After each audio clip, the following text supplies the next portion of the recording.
بعد ذلك ادهني زيت الخروع. زيت الخروع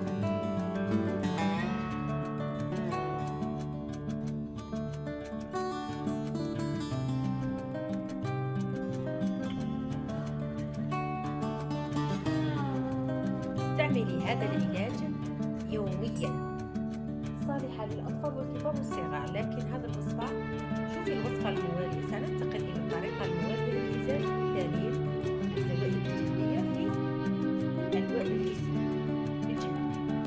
نحتاج إلى مسحوق القرنفل، بودرة القرنفل هذا مسحوق،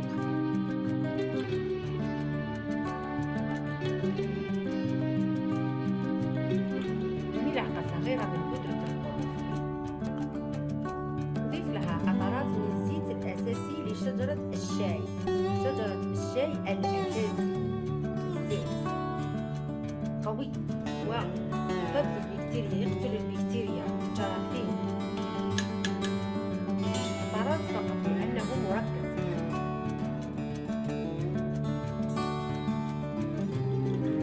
نضيف الثوم، نص واحد.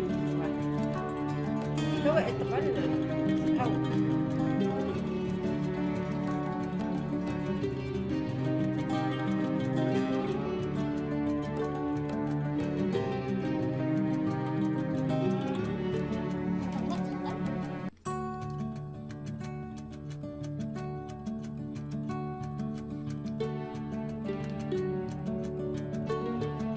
نضيف لها هذاك المحتوى الداخلي من الموز.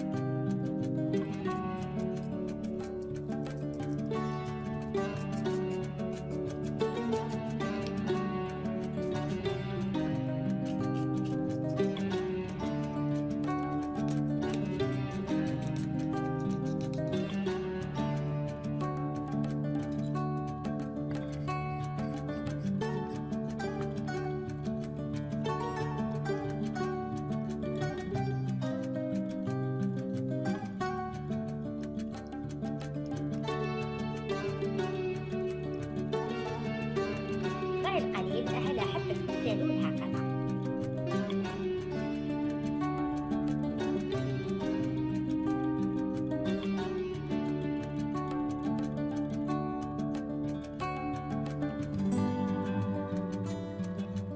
ثم غطيها بقطنة.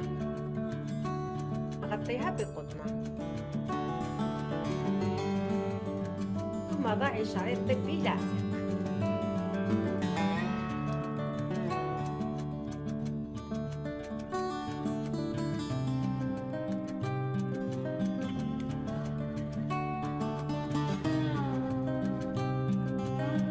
بهذه الطريقة واتركيها ليلة كاملة طوال الليل. في الصباح يسيليها واغسلي المنطقة بخل التفاح. في الصباح اغسلي خل التفاح.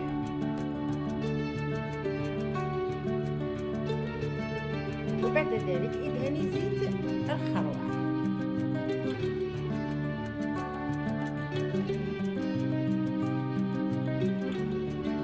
من أجل تعقيد